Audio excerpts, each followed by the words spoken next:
Yo, what's up? Welcome to Kind of Funny Games Daily for Monday, May 4th, 2020. I'm one of your hosts, Blessing Adeoye Jr., and joining me is Greg Miller. I forgot to think of a nickname today. Live long and prosper. Live long and prosper. Happy May the 4th. May the 4th be with you, Greg. May the 4th be with you. You know, where is the small Watto game? That was what we all hoped the announcement would be today. If you're going to talk about Star Wars games, where is the small Watto game? John Drake, Anthony Carboni, why aren't you doing work down there in LA? Do you think they're in the first stages of developing it? Do you think it's just not ready yet to be shown to the world? I don't know. There can't be in the first stages because the first stages, of course, are pre-pro, right? Where you're sitting there, you're pitching ideas, you're making things. Me and Carboni pitched this perfectly to John Drake. Small Watto, how small can he be? Find out in the game. How big can he be? Find out in the game. The fact that it's not greenlit and already a game is upsetting. Upsetting. Wow. How dare they? Greg, speaking of May the 4th, speaking of Star Wars, I have a question here from Nanobiologist, who writes into patreon.com/kindoffunnygames just like you can, and says, hey guys, today is May the 4th. So before y'all get started with the show or wrap up, I don't know, I'm not your producer. Can y'all reflect on your greatest Star Wars game memories? Did any specific game help you feel more attached to the universe? Any fond memories of playing a game with friends late into the night? I'll always love the Lego Star Wars games because those are what made me become a fan when they first came out while I was 11. Thanks, and may the 4th be with you all. The Nanobiologist. So we haven't gotten our small Watto game. No. But there are Star Wars games that I'm sure both of us have played in the past. Sure. that we've fallen in love with. Sure. I mean, for me, obviously, most recently was Jedi Fallen Order. I talk about that coming around, I think, at just the right time to make me really connect with Star Wars in a weird way that I hadn't before and really fall in love with it. You know, and it was timed around going to Galaxy's Edge and making my lightsaber and then playing that game and then platinuming that game and being so into it. I know we have news about that today. I'm excited to talk about that.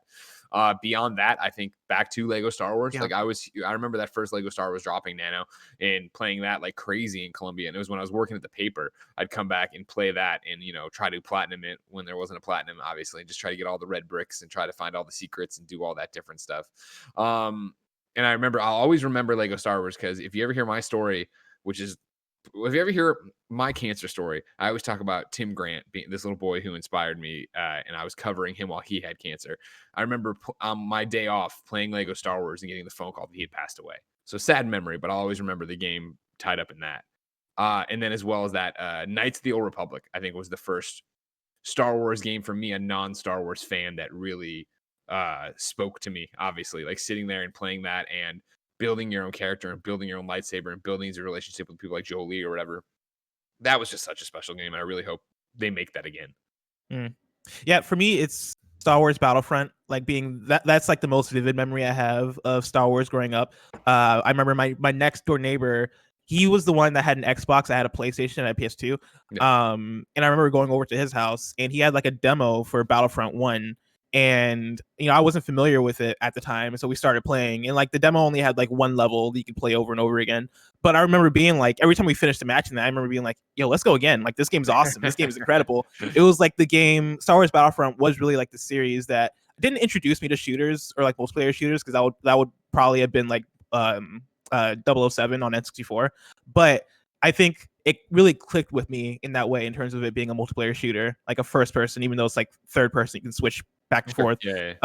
But in that, like that type of shooter, right? Like Star Wars Battlefront was the one that kind of introduced me to that. And then I ended up getting Battlefront 2 for PS2. And that's a game that I fell in love with. There was a mode in there that was like, I can't remember the name of it, but you can only play on what's the planet, like the desert planet with like the city on it. It was like the dun dun dun dun dun dun dun. Tatooine? Is that Tatooine? Where it's like that's where like Obi-Wan and I think Luke went. Right, Kevin? You're listening, Kevin. You're a Star Wars nerd. Yeah, Kevin, you're a Star Wars nerd. Tatooine. Yeah. On Tatooine, there was a mode that you can only play there that was like all heroes and villains. Like you can only play with like the people. That like, mode the Force was awesome. users. It was just lightsabers. Every once in a while, you'd get like a lightsabers. Django fan and be like, "This fucking sucks." Because everyone's just jumping around going. Exactly, and that was actually one of like some of my first experience playing a game online. Also, was playing Star Wars Battlefront 2 in that level, like connecting my PS2 to the Ethernet so I could like access that. And so that's very much like a vivid memory for me in Star Wars. And then also, I had another friend that had Star Wars Demolition on PS1, and I never really like got into Twisted Metal as a kid, Star Wars Demolition was basically my Twisted Metal, where it was like a game that was like it was a Star Wars vehicle combat game, and so like you could pick all these different Star Wars vehicles, and then also for some reason I'm pretty sure you could pick like Boba Fett or like some dude with a jetpack. I'm sorry, what was his name? What did I say? Jabba Fett? Boba. You said Boba. Boba Fett. What's his name? Boba. Isn't you could probably tell me so tomato many fucking stupid anime facts, but you can't get Boba Fett right, huh? That's where we're gonna make. I am more of a Star Wars video game fan than I am of a movie. For the record, I mean, I don't care. They're already killing you right now for not knowing Tatooine. But like, I want you to know that like I'm not up until recently, I want to say I'm a Star Wars fan, right? Where I really, really, really dug it, right?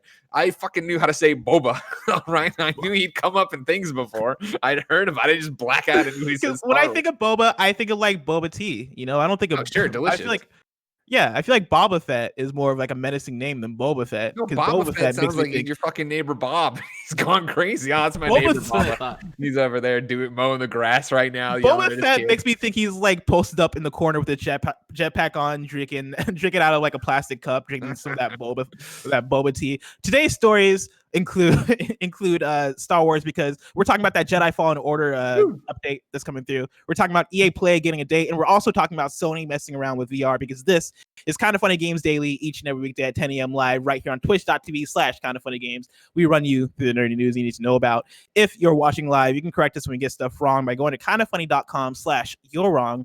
If you don't want to watch live, you can watch later on youtube.com/kindoffunnygames or listen later on podcast services around the globe by searching for Kind of Funny Games Daily.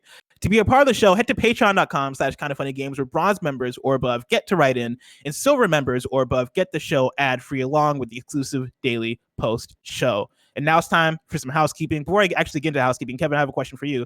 Which planet is Mos Eisley? Because that's the one that I had in my head when I was talking about the same planet. It's the same. That is in Tatooine. That's like the big port city. Okay, so when I was describing it in my head, I was like, I think it's called Mos Eisley. Mos Eisley is the city. Is the city? Tatooine is the planet. What is the name of the country or state? I don't know. But the planet. Oh, do you think they have states in Star Wars? Yeah, wasn't it just planets? I feel like the planets. It's just like planets. Well, and cities. I mean, like this planet has states and countries. You know what I mean, guys? Sure, but they're all like the. They're run by the Hutts. You think the Hutts don't divide their spaces with countries? Come on. That's territory. That's like No Man's Land in Batman. Like, I don't think. Yeah, but No Man's Land has like here's Jokersville. It's a circus. Jokersville. You know? Yeah, it's true. No, here's the freezer. That's where the penguin lives. I don't know enough about Batman to know whether or not these are facts, but these sound like broken up by territory. There's territories. I mean, that's what I'm saying. But are they called Jokerville and Freezer? No, that not exactly. That part was I'm gonna go. That was a lie. That was a lie. I'm gonna go. Gotcha.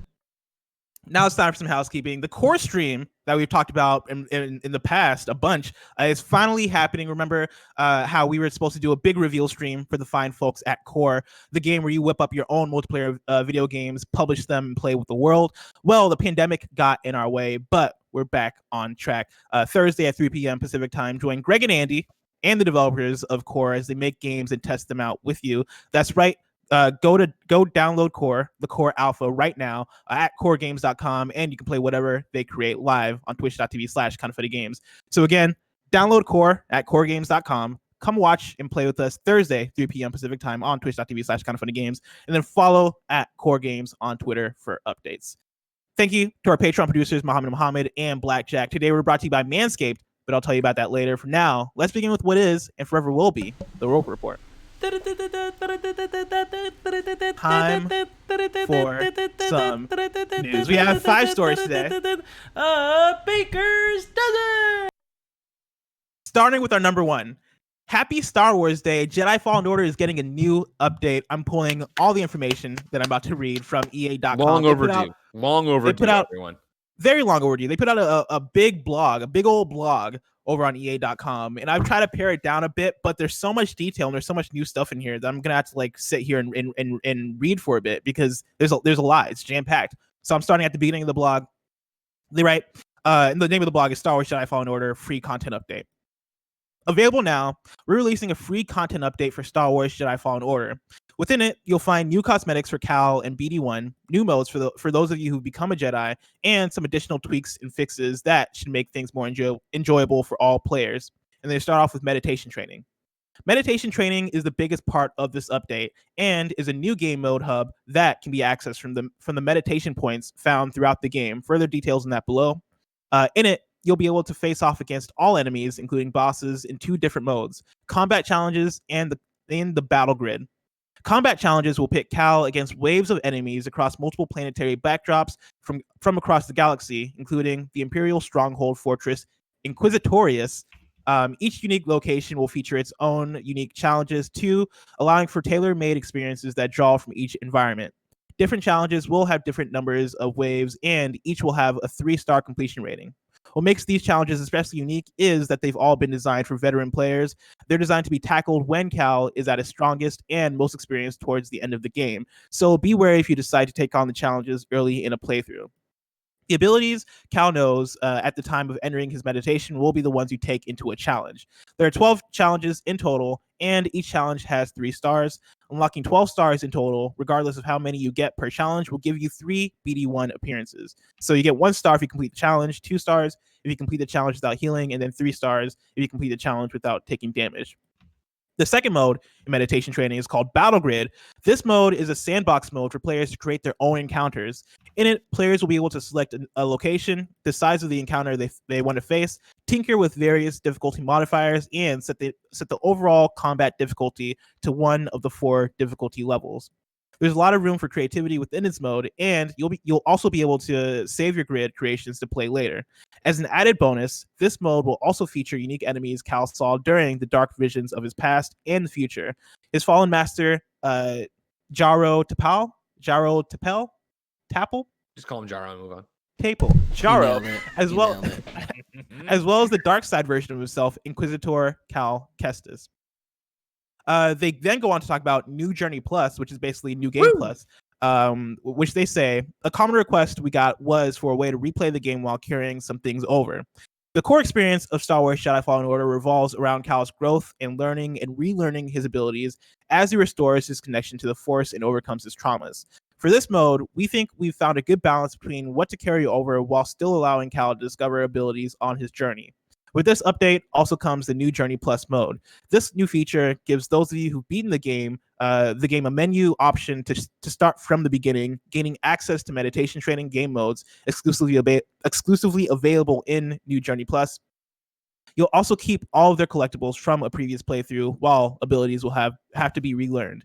This includes lightsaber parts, kyber crystal colors, and other aesthetic items. And yes, that means you get to keep every poncho. Any chest you've opened in your previous playthrough will stay empty, meaning you won't need to check every chest or open empty ones by accident. Any chest you haven't opened, though, will remain in place for you and your best droid buddy to find. And then they go on to talk about accessibility and bug fixes and tweaks, which I pulled the too long didn't read version, which go like this, right? For accessibility, they've added button mashing. Quick time events can now be skipped. Needing to hold the climb button can now be disabled. Holding a button to confirm/interact with something can be changed to a button press. And then text size scaling options have now been added. And then for bug fixes and tweaks, improved transitions between parry and block animations. The bog rats on Bogano were sometimes floating. They should now be more grounded. Improve the transitions into and out of jumping and double jumping. Fix the issue where Cal could get stuck in an endless falling loop during air attacks. Let's see here. They fixed the issue that would prevent Cal from progressing his journey when a bounty hunter would show up. And then lastly, they improved all responsiveness of gameplay and the reliability of actions based on player feedback. Greg, there's a whole lot there, but how are you feeling about all of it? I'll tell you what I feel. I feel it's a missed opportunity. Where are the new trophies and achievements? That's the question, Bless. All right, this is an update out today, so there's still a chance they could get pushed through. But nothing shown on XOFAs, nothing shown on PSN profiles on the full list. Other than that, brilliant. Great.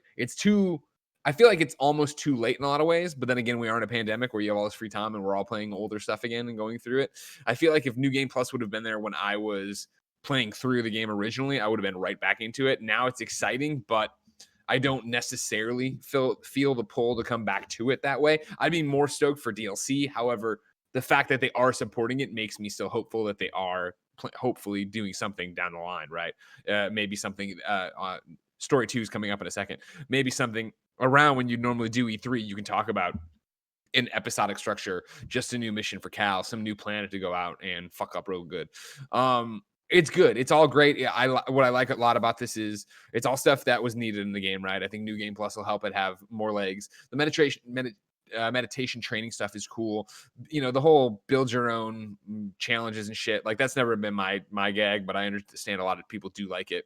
I do like that there's this rating or reward system based on how you do it with BD1. Like there's a lot of things there for you to go in and brag with and also get really, really good with your lightsaber if you weren't. But then even beyond that, right?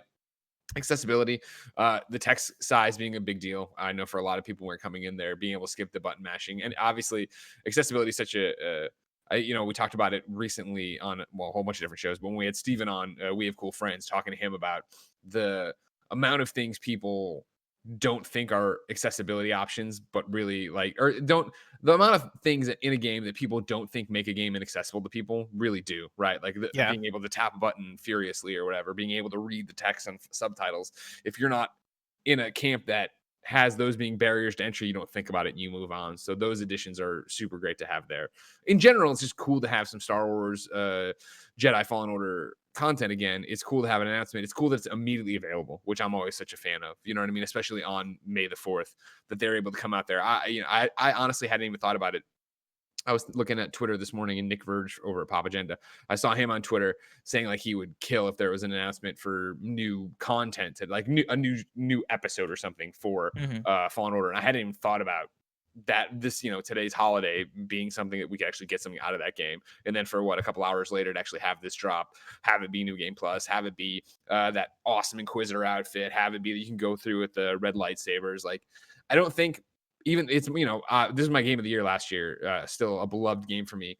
It's not content for me right now that's making me think, oh, I got to download this and get back in. If they put in a trophy for a New Game Plus thing, I probably would think about it eventually, but it's awesome for people who want more content, who want to exist in this game world longer. Maybe aren't like me that didn't platinum it and didn't go through and get every chest. So, like the ability to go through and pick up the chests you missed before is a cool idea. But like, if I've already platinumed it, so I just have, that means every chest is just going to be empty for me. It's like, oh, okay, well, not a real, need for me to go back and play that, but it's awesome to see them supporting it. I love that game. I hope it gets in more people's hands. Yeah, I agree. I think all this sounds awesome, right? I'm with you that the meditation training stuff, sounds really cool. In theory, like the combat grid stuff, like being able to or the battle grid stuff, being able to create like your own battle scenarios sounds super cool. I will probably never actually use it, right. Despite how cool it looks to do. That's the kind of stuff that I think, especially in a show like ours where we're doing this general, here's how the industry's overlooking, here are the biggest news, right? I think that's stuff that for most of our audience, like, oh, whatever. But then you have to, as somebody who still follows like the Fallen Order subreddit, right? Like there is such a community that is just dying for any kind of content for this game. And so to give them something to go in and challenge each other on, give them a reason to turn it on, that's all awesome. Yeah. New Journey Plus, I think, is probably like the biggest, thing. Course, That I mean, New Game Plus in any game is very much welcomed.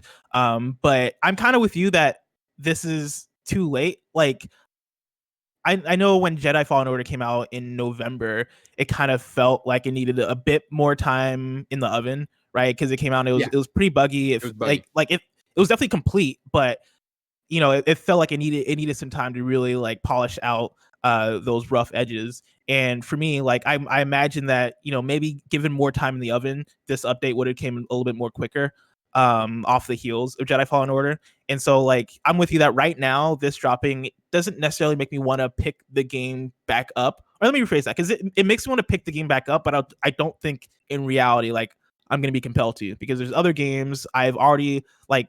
I don't feel like relearning how to play Jedi Fallen Order because I beat that game in like a week.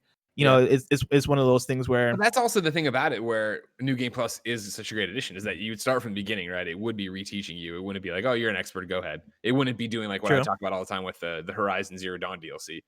Where it's like, oh, sure, yeah, the game pays you no mind that you haven't picked it up in 6 months or whatever it was. Just drops you into this thing. I'm getting eaten by Thunderjaws. I don't know what the fuck's going on. Like, this would be an easier way to transition back into it. And again, yeah, looking over at the subreddit right now for Fallen Order, everybody's like celebrating. They're so happy, right? I mean, on the trailer here for the news, the first comment is, so it's basically everything we wanted added to the game. New game plus with cosmetics, arena combat challenge mode, and Inquisitor Cal outfit, ?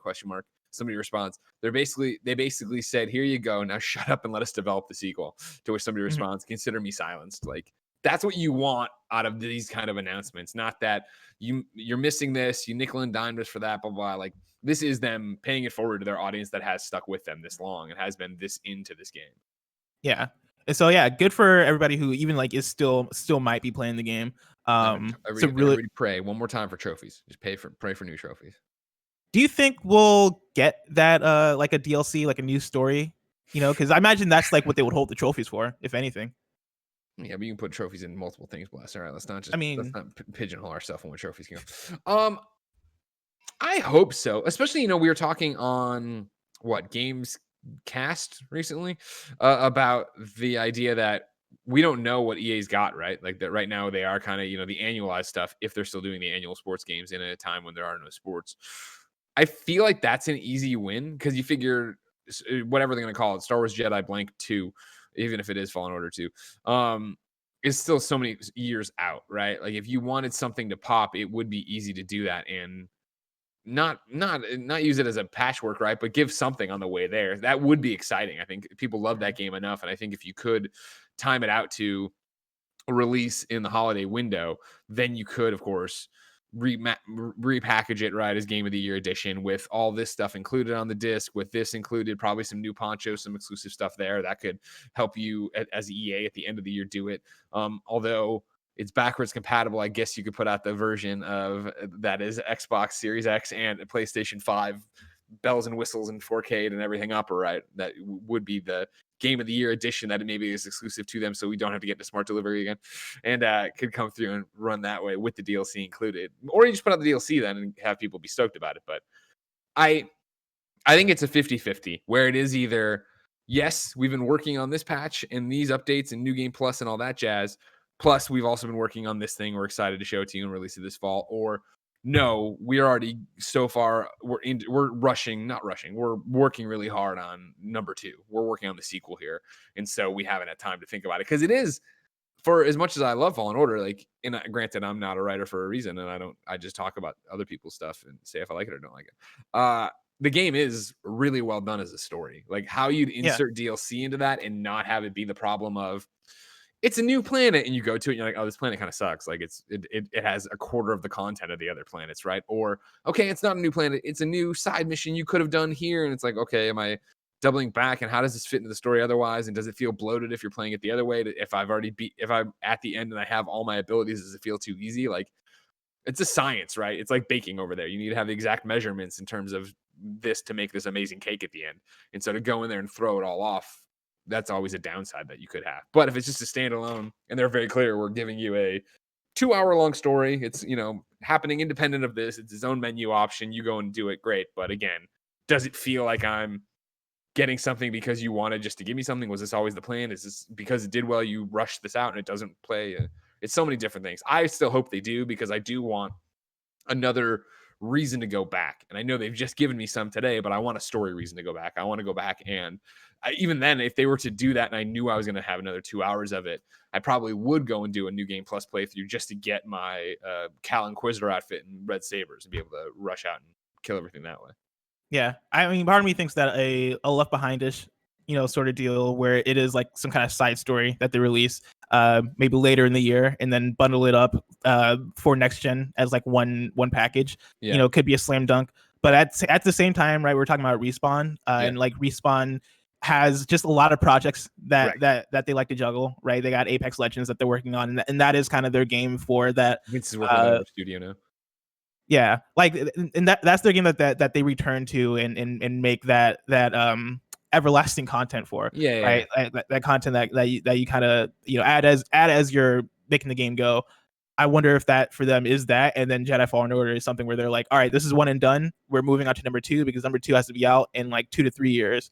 I'm talking out of turn, of course, and don't understand fully, but the Left Behind comparison, right? Like, I feel like with as many hoops as you have to jump through, I imagine, to make a Star Wars Disney EA game, that you wouldn't, those battles you'd be fighting for the sequel and not fighting for a Yeah. 2-hour long piece of content, especially because as much as Cal's story is narrative based, it is also environmental based, right? So it's a different thing of what's the beginning, middle, and end of that story and those cutscenes you're dropping in there, and what, you know what I mean? Like, even like in Fallen Order, where we were going through and unlocking BD's memories and getting his old master talking to him, right? Like, while not maybe the thing you think back about being the anchor point of the story, it was core to what was happening. So how do you do a side mission, a side quest, and not have it feel like it's just right now? I honestly feel like they've done so well. I think this new game plus package here takes care of so many things people wanted from it, that it almost is, as much as I want more of that game, I think they should just walk away, because I think it's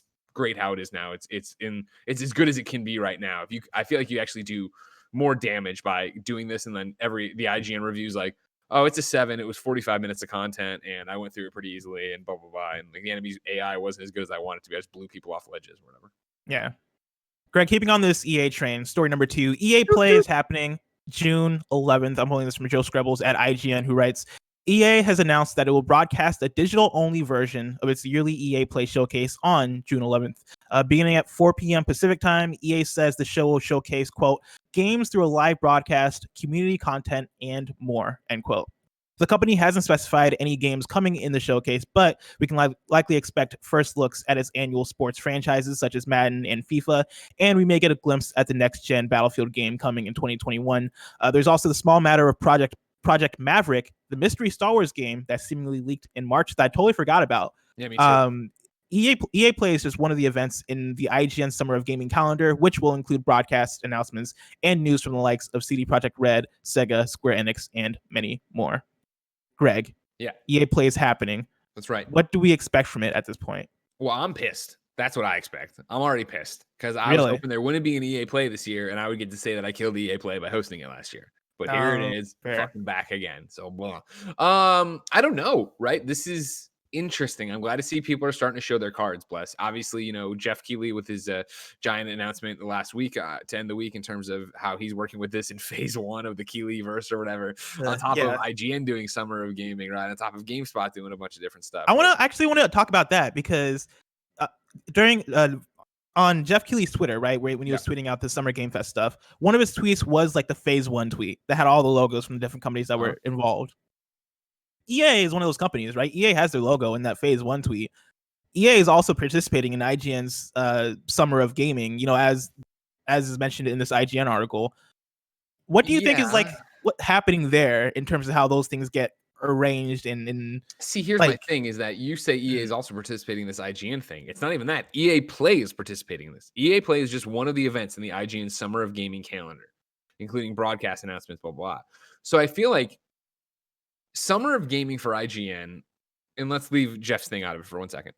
Mm-hmm. Summer of Gaming for IGN is just their, I guess, giant paintbrush encompassing everything that's going to happen during the summer that will kind of make up E3. Since E3 is no longer going to be this condensed, crammed together, here's this 1 week of content and it's spread out. I would imagine that they're going to include everything in here. I bet, like, when we do hear about the PlayStation 5 reveal event, when we do hear about the Ubisoft press conference and what those actual times, or, you know what I mean, showcase time is going to be, I think that's all going to be roped into IGN's Summer of Gaming in a very specific way, of the way IGN did E3, where it was just them. In the same way we're going to be live reacting to EA Play, the same way we'll be live reacting to Ubisoft.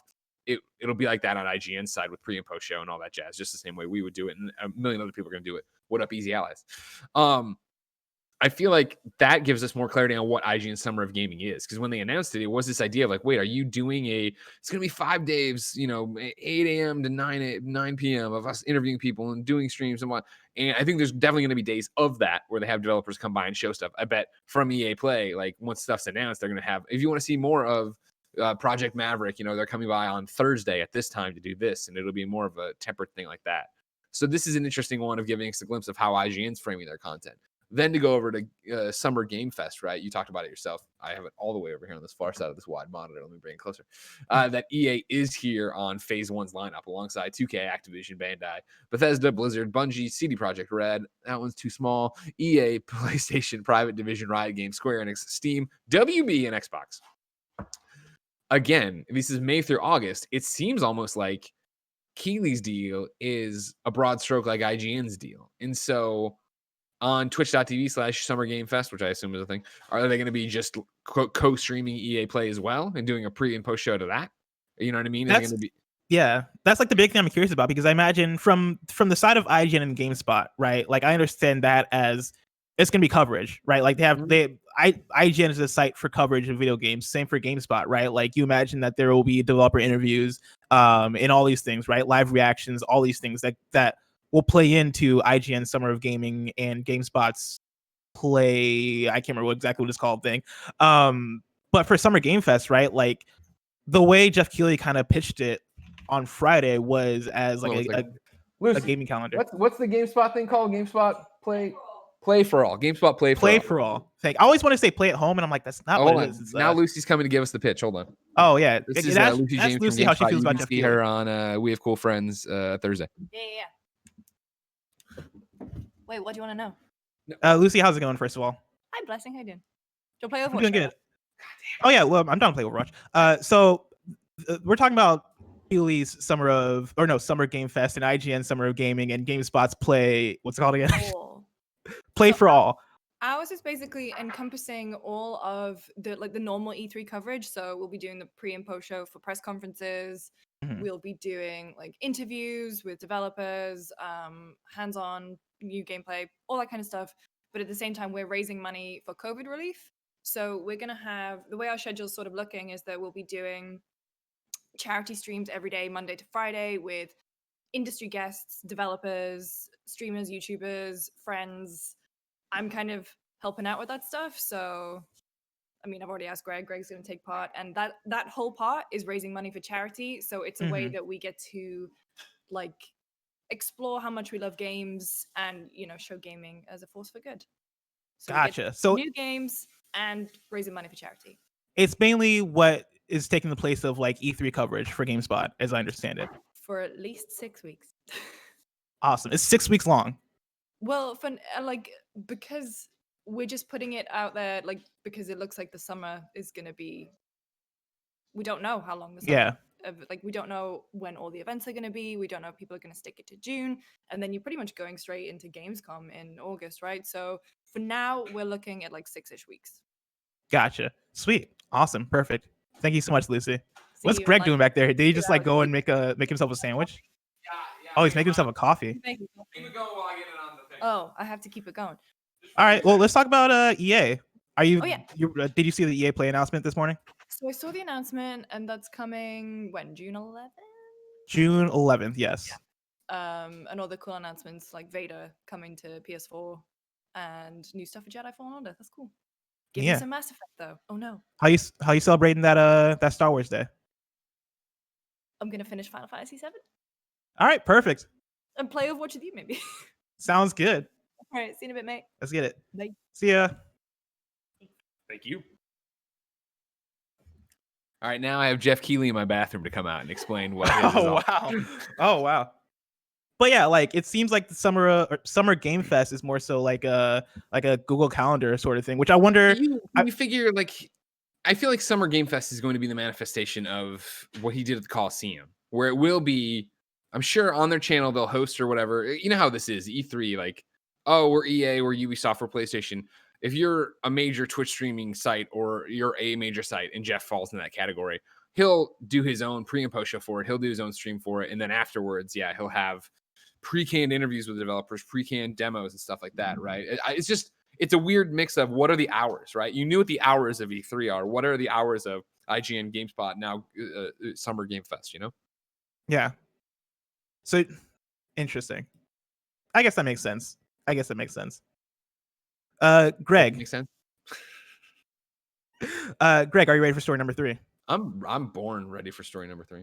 Let's get into story number 3 because this one is interesting. Sony's VR team is researching a new Valve Index style controller. I'm pulling this from Matt Purslow at IGN, who writes, Sony has published a new research paper discussing the development of a new controller that detects individual finger movements. A video uploaded alongside it demonstrates it being used with a VR headset, suggesting that Sony is working on a new Valve Index-like controller for a potential PSVR 2 hardware.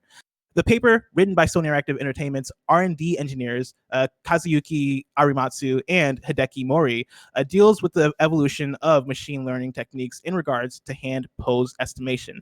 Essentially, it discusses how machine learning in combination with a proximity sensor equipped controller can estimate the position of fingers and then replicate that within a virtual environment. This follows on from a patent published earlier this year showing a controller equipped with finger sensing technology. The video demonstrates the controllers, which here look very much like prototypes or at least non-consumer devices, and the virtual representation of hands when different movements are made. The controller's proximity sensors are able to detect when each finger is touching or lifted away from the device, and software is able to fill in the blanks and animate gestures, allowing for motions such as rotating your thumb. No external cameras are used to observe the user's hands, which is a solution used by Oculus for the Quest headset's controller-free interface. The paper does not specifically mention PS5 or PSVR 2, and Sony has made no suggestion that the PS5 will launch with a new VR headset. However, this research into machine learning and new controllers suggests that Sony is looking into advancing its VR technology. Perhaps this will evolve into PSVR 2, but it seems sensible to not expect anything soon. Greg, did you see the video of this? I was looking through it while you were talking. Because it looks cool, right? It works similarly to how the Valve headset Index. Like has finger tracking. Have you used Valve Index? I'm not. No. That was very impressive when I did the review for Half-Life Alyx. Because I of course knew that from reading it, but obviously I read that forever ago about the hand tracking, and I had never done a demo of it or finger tracking. And so when I put it on and immediately started, I went up like this, and I was like, oh man, the fingers are broken. Because they were all like this, and then I moved mine, and they moved. And I was like, "What the? Oh, right, fuck!" And it was like a long time of this, that, and the other, moving them around, and like being in this game world and not having to press a button. You know what I mean? To reach for something and grab it, and actually grab it in the game. Like that's what I talk about in the review with Danny, where in the beginning they start teaching all these different things, and it's awkward. You're learning, you know, as I've always talked about, you know, you have to get VR legs, and then, you know, the more you play VR, the better it feels and the more natural it feels.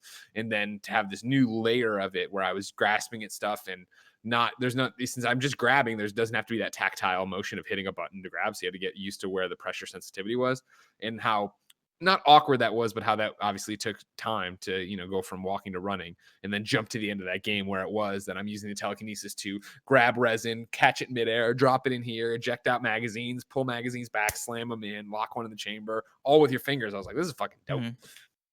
So do you think this then means anything for PSVR 2? Because we've talked about it on shows, right? Yeah. That the future for PSVR seems interesting in a way where PSVR comes out for PS4 and it does well, like all things considered. I think there are shortages towards the beginning, but like all things considered, right, for what you'd expect from that hardware, like it's doing fine, especially within the realm of VR and how VR sells. Like PSVR has been at least relatively successful. It has been a success for PlayStation. They've said that. Yes, it's been successful for them. I mean, you know, but when you look at the larger scope of it, it's like, all right, like what does the future of PSVR hold? Especially like as the world is changing, especially as like PS5 is gearing up, and Sony has probably a bigger vision for the future than what might include PSVR. We've been, at least you for the most part, I'll say, have been skeptical about what the future of PSVR is. Yep. Does this do anything for that? No, because it's in the same wheelhouse of everything I've been saying. If you've missed the, you know, Gamescast predictions, what do we think for next gen kind of thing? One of the ones I made as a prediction, and I said it broke my heart because it did. I love PlayStation VR. I love my Quest. Just used it today again for Supernatural VR. I can see there not being a PlayStation VR 2. And what we've been talking, I think we talked about it on the most recent Gamescast where it was, you know, updating our predictions in the world of the pandemic or whatever, where I still think that you know, everything that's happening right now still backs up what I thought about PlayStation VR 2 and the fact that it might not happen is the idea that Sony internally, Dr. Richard Marks, as always, who is, you know, the number one R&D guy out there doing all the stuff with PlayStation Move and PlayStation VR and all this different stuff. They have the best intentions of making a PlayStation VR 2. I think PlayStation VR 2 is very much happening right now in terms of it's being worked on, it's being prototyped, it's being developed. These controllers probably are a part of that in terms of, can you get the price point down? Does this make sense? Can we make it work? You know, back to, you know, the dual sense, right? That controller where rather than have the light bar in the back, the light bar is on the top coming around, which is then, you know, talked about the array of cameras in the headset for PlayStation VR 2, similar to an Oculus Quest. So rather than the camera filming you, you're filming down. And so you'd be looking down at the controller, seeing it from a different angle. It would be the same thing here of having these things and, you know, trying to, there's been this argument, as I've said, after using Oculus Quest and really seeing Oculus Quest be that next step, the, you know, that next lightning bolt come to Jesus moment for VR and the ease and accessibility of it. You know what I mean? I am still impressed every morning when I put it on for Supernatural, that I pop it on, I turn it on, I can still see the room until I confirm my Guardian boundaries, and then boom, then I'm into the VR world. And it's just 2 controllers and it's just a headset. That's it. Mhm. No, you know, the speakers are in the sound bar that are on my head. I don't need headphones. Like, I'm still in the room with Jen and Porty. When Porty gets out of his bed and starts clacking around with his nails, I know not to step on him. Like, I still think that is the crazy, oh my God, I can't believe this is happening VR stuff. Whereas PlayStation VR currently is still the tethered experience. You turn your body a certain way, can't see the PlayStation Move wand anymore. Like, I've been shocked by how fast the PlayStation VR has felt out of date. And so to look to a PSVR 2 and what they would need to do there, the argument always comes down when I start talking about it is, I want it to be wireless. People tell me it can't be wireless because it wouldn't have the you know, HD specs and all the jazz you would expect to have if it's not being able to pull from this, and how do you do that? And so it's even if it is just one wire now, it's got to be the lightest wire possible. And so if you get the cameras in there, if you get the handles in here and do all these different things, this is getting off track from your question. I apologize. I think that for PlayStation VR 2 to really happen the way it needs to happen, it would be such an investment. It would be such a commitment from PlayStation that I think they're going to have cold feet by the time they get there. I think by the time you get to where you have to do a make or break decision on, are we publishing a PlayStation VR 2, you look around at the landscape and it's going to be, all right, cool. How has the PlayStation 5 sold? How has demand been? What have we seen in PlayStation VR titles and selling so far? And, you know, we've talked about it before on PS I Love You about Iron Man VR. All right, cool. That, you know, was going to be a PlayStation VR seller. But now that it's been delayed indefinitely still, while, of course, Last of Us is no longer delayed indefinitely. If it pushes further back, because now you want to keep it out of Last of Us way, you figure you want to keep it, you want to keep it out of the way of Ghost of Tsushima. The further back it gets, the closer it gets to PlayStation 5. The closer it gets to PlayStation 5, the fewer systems that sells, because it does become, I'm going to buy a big old PlayStation 5 here in a couple months. Do I want to spend, you know, a couple $100 right now on PlayStation VR on a game? Well, it's backwards compatible. Yeah, but am I really going to use it? What if I want to buy more launch games? What if I want to buy more controllers? I'll wait till PlayStation 5. I think that becomes a stumbling block to more PlayStation VR selling. I think the fact that more PlayStation VRs aren't selling becomes a chilling effect on Sony, thinking if they really want to make a PlayStation VR 2, then how is the PlayStation 5 selling coming out of this pandemic? And do people have the disposable income? Are people still is unemployment still crazy in the United States? Like, there's so many things wrapped up in this that I think you're going to get to 2021, which would have been the year to, at least in terms of development and what you're doing with it, pedal to the metal on PlayStation VR. But if there isn't this need, if there isn't this desire, are you doing it? Let alone the fact of who's making these games. Like, PlayStation, obviously, with this partnership with Marvel Games and Camouflage is great, is fucking phenomenal for Iron Man VR, and I can't wait to play that. I really loved it from the demo I played. But right now, and everybody, you're wrong, correct me if you have a lot more, what are the other ones that Sony's really bullish and behind, right? And I'm not saying that means they're gone and they're not supporting it at all, but, you know, when I did that Gamescom thing last year, and it was Iron Man VR, and it was No Man's Sky, and it was Everybody's Golf, and it was, you know, what it was, another one. There was a couple other ones there. There was like, oh, hey, there's a bunch of stuff here, but it wasn't coming from their first parties, really, right? I guess Japan studio. And so here we are, you know, almost a year later, where you would need another dip on that. But if you're not going to, it's such chicken and the egg thing of, like, if there aren't more cool games for it, are more people going to buy it? And if are we going to make more games for it if people aren't buying it? And so, you know, they've come out and said PlayStation VR or PlayStation 5 is backwards compatible with PlayStation VR. You can use it there, but I don't know what their barrier to success is, what their a barometer for success is, I should say. I apologize, to making a PlayStation VR 2. And I mean, really committing to it. I bet Portillo on it right now that they are working on a PlayStation VR 2 internally. They are bullish about it. They are coming up with ideas, but do people believe in it enough to risk it? Are we in a much different place with VR than we were when PlayStation VR originally came out, when it was the cheapest on the market and it gave you a great experience, and there was, you know, a Batman game and there was a Star Wars game and there was cool things to do with it, like when everybody was kind of bullish about VR, right? Where it did seem like, you remember this, when people were buying up these companies and being like, VR is the next big thing, and then it wasn't, and people really backed off it kind of quick. And Oculus is still, there's still a lot of great developers doing great things with it, but are there enough that PlayStation really wants to commit to taking that on probably the loss line or whatever of their spreadsheet? I don't think so. This is so bragging on a soapbox. What do you, coming back to the original story, then, what do you think this research is for? Do you think this is like them gearing up for PSVR 2, or Yes. do you think this is just them messing around? I think it's the normal thing where I think PlayStation patents all sorts of stuff and researches all sorts of stuff, and again does this stuff because they've been assigned, I guess. But like that, it is a company initiative where it is, let's figure this out. Let's do this. This is really cool. Can we do this? How would this work? How would that go? And you go out and you make this stuff and you do this stuff with hopes that it's going to make it one day to underneath the Christmas tree for everybody else, but knowing that that isn't necessarily how the business works. Craig, we have breaking news. What Are is you it? ready for it? Yeah. The Last of Us Part 2 has gone gold.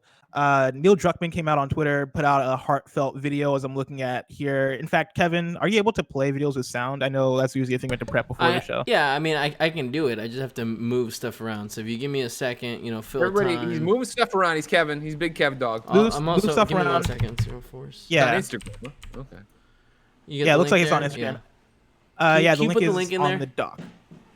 It's the link on the doc. Does that If you go, lead to it? yeah, it's a push square link, and then in the link there's another. There's Yeah. basically an embedded video Could've from just Instagram. put that link in there. You know what I mean? I know, grab it. I'm sorry. I Give me a apologize. second. Do your thing. Whoa. As you're doing your thing, I'm going to pull this. I'm pulling the story from Push Square from Stephen Talaby, who writes, development on The Last of Us Part 2 is complete. The sequel to one of PlayStation's most highly regarded games has gone gold ahead of its 19th of June release date. Neil Druckmann, director of the upcoming survival action title, confirmed as much in a video message shared on the developer's Instagram page. It has the quote message here, but I think we're just going to watch it if we're able to. You got it ready, Yep, Kevin? we're all set. You want me to hit play? Yeah. You Press play, that like, play right now? button. Hit it. Yeah. Hey guys, as I'm sure you've heard by now, The Last of Us Part 2 has a release date of June 19th, 2020. But that's not what this video is about. We wanted to let you know that we have gone gold. So back in April, we told you that, due the state of the world, logistics way beyond our control, we had to push the game, which gave us a few extra weeks to polish. And now that we have a release date, we've submitted our gold master. So that means discs are starting to get pressed and the executables being put on the PlayStation Network. And you're going to have our game in just a few short weeks.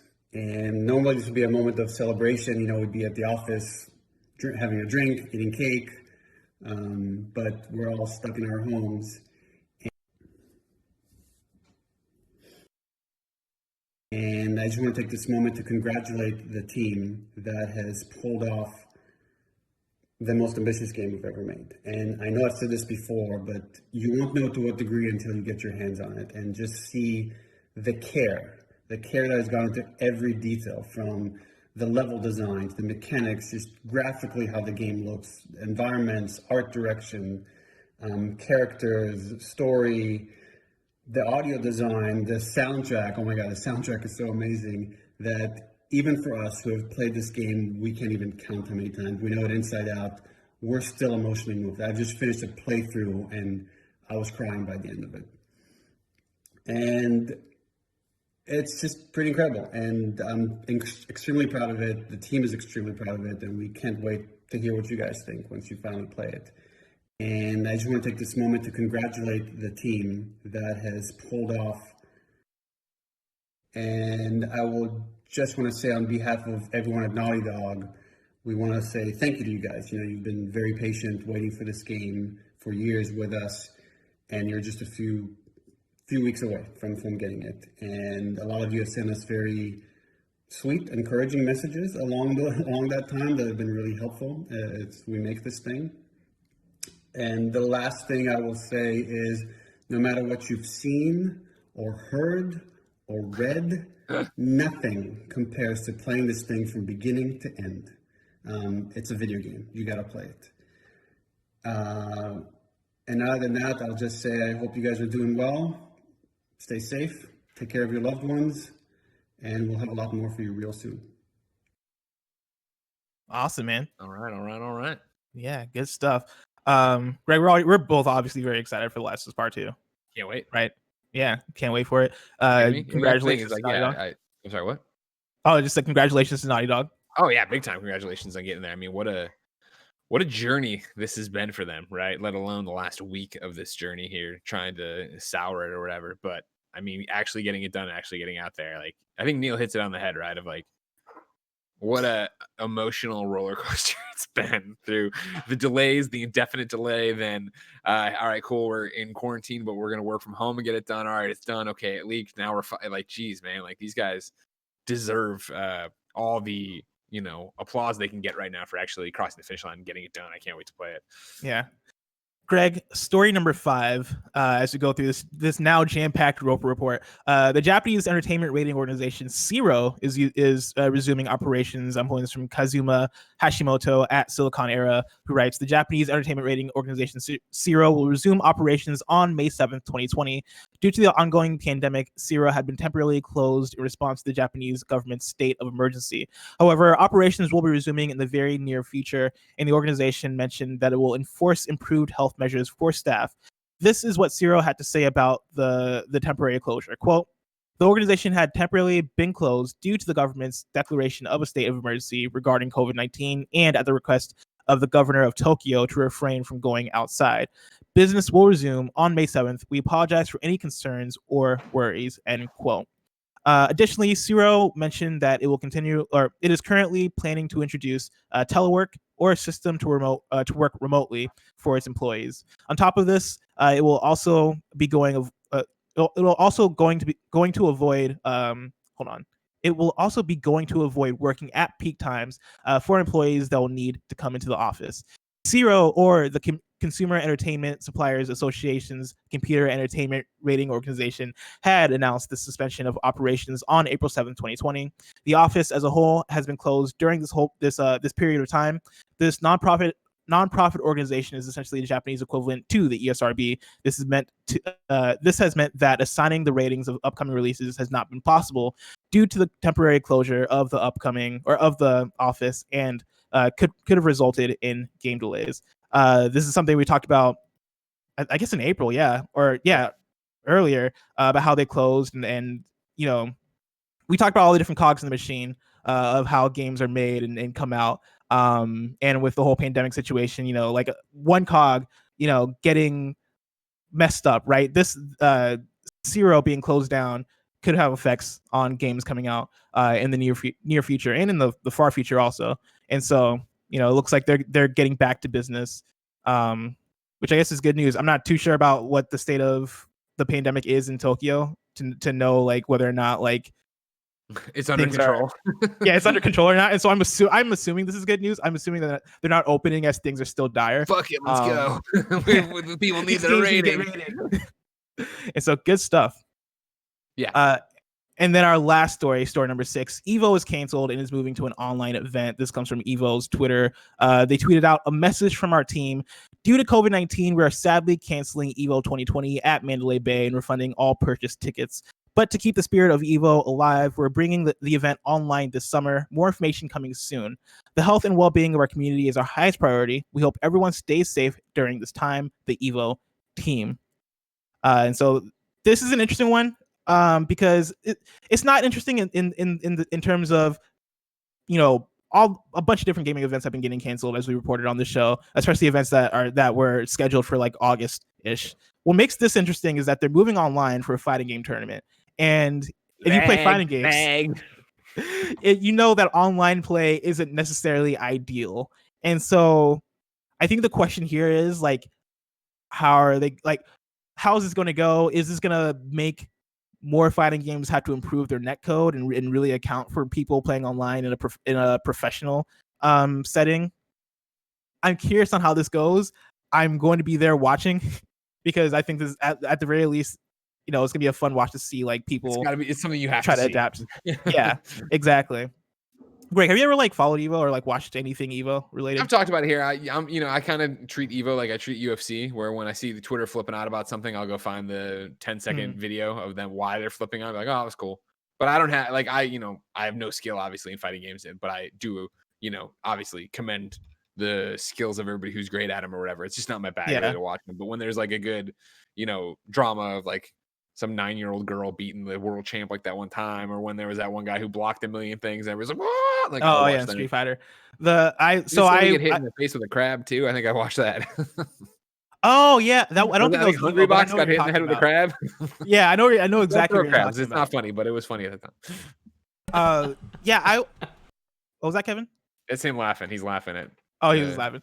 I was hoping to go to Evo for the first time this year. I've never been to Evo, but I've watched certain Evo events in the past. Like I won't like watch the full stream because I don't care about every single fighting game, but for the games I care about, I'll tune in for it. And so like last year I watched the Tekken tournament, which was fantastic.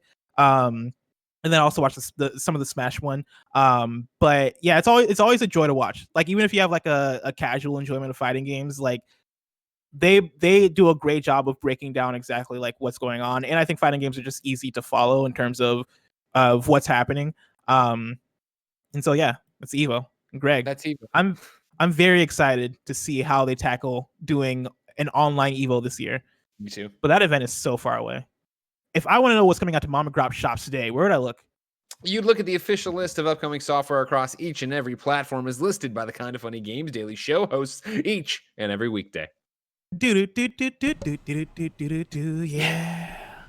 Before I get to out today, I want to tell you about our sponsor. Of course, you can write into patreon.com/kindoffunnygames where you can get the show ad free. And speaking of ads, this episode of Kinda Funny Games Daily is brought to you by Manscaped. Flowers are blooming, the grass is growing, and it's time to mow your lawn. Thanks to our sponsor, Manscaped, you can trim the hedges below the belt safely and efficiently. I am talking about ball trimmers. Manscaped is here to make sure your balls are smooth and smelling nice. After all, it's time for some spring cleaning. Of course, if you watch the show, you know that I love to use Manscaped. I'll tell you one thing, right? It keeps me smooth as eggs, Greg. Smooth as eggs. Manscaped is the only men's brand dedicated to below the waist grooming. They have forever changed the grooming game with their Perfect Package 3.0. Precision engineered tools for your family jewels. The Perfect Package 3.0 kit comes with the essential Lawnmower 3.0 waterproof cordless body trimmer and a ton of other liquid formulations to round out your manscaping routine. This third generation trimmer features a cutting edge ceramic blade to prevent manscaping accidents. Millions of balls are about to be nick free thanks to Manscaped's advanced skin safe technology. Inside the Perfect Package, you'll also find the Manscaped crop preserver, an anti-chafing ball deodorant and moisturizer.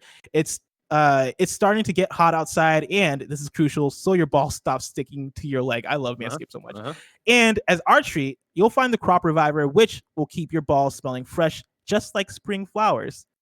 Subscribe to the Perfect Package and get a new replacement blade refill for your lawnmower trimmer delivered to your door every 3 months, making sure your trimmer always stays hygienic and clean.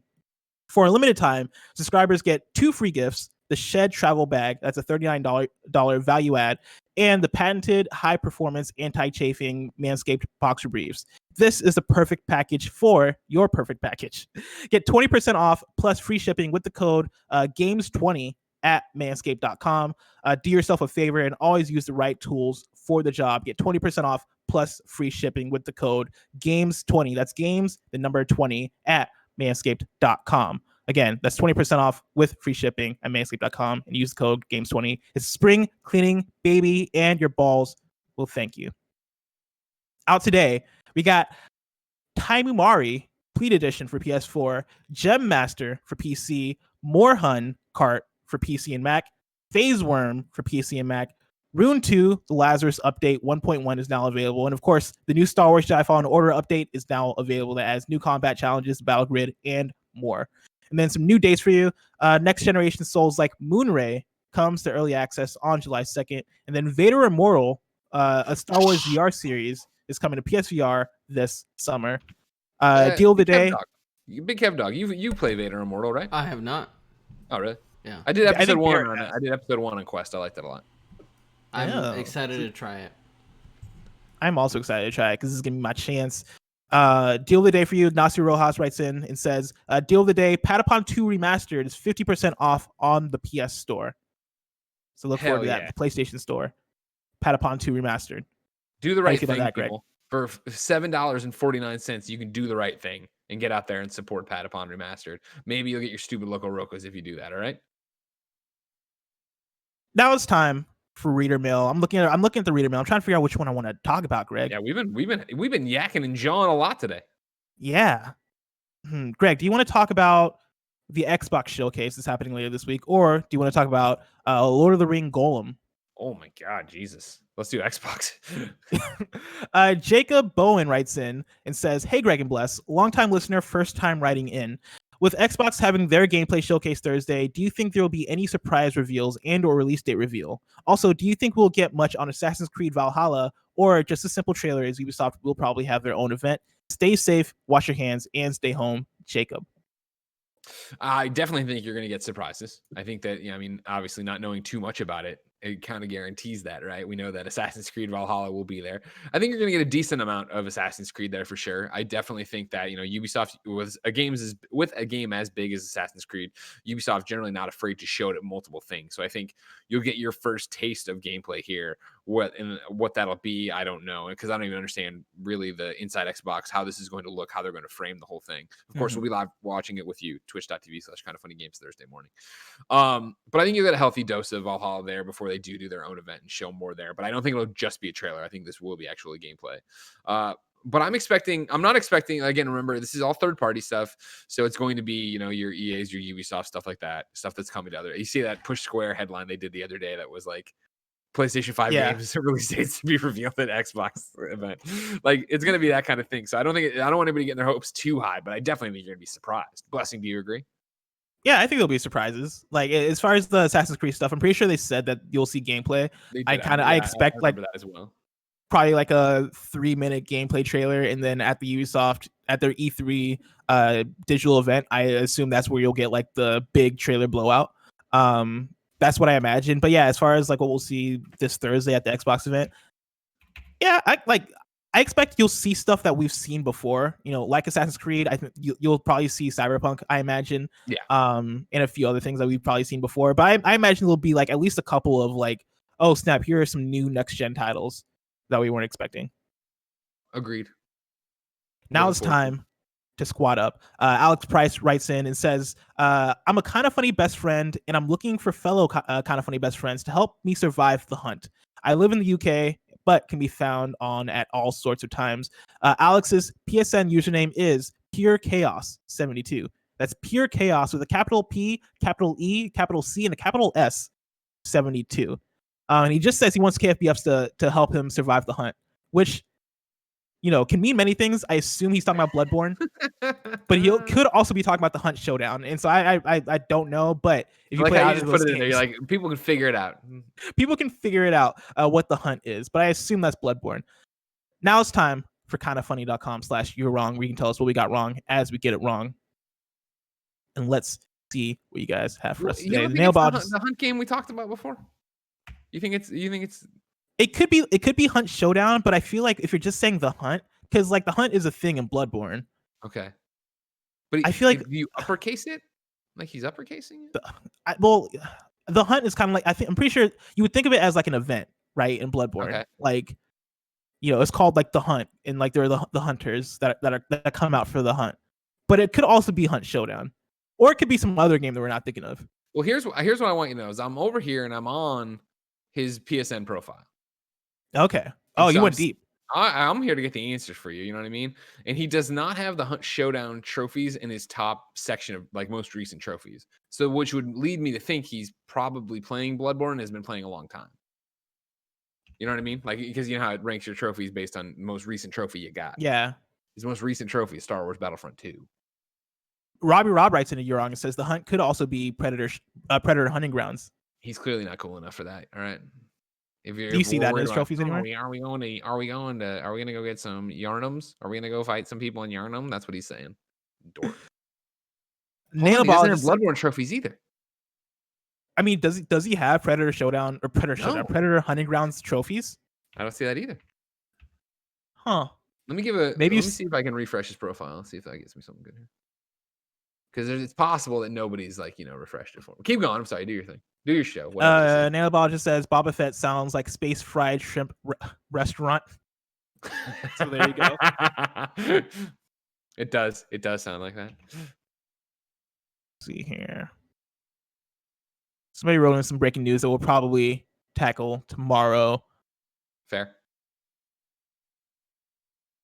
Yeah, multiple people are talking about the Marty Stratton posted some things about, I guess, the Doom soundtrack stuff that we talked about recently on PSLW, and so that'll be something that we'll likely talk about tomorrow. There's more developments in that. More developments in that, yeah. Oh dear. You found something?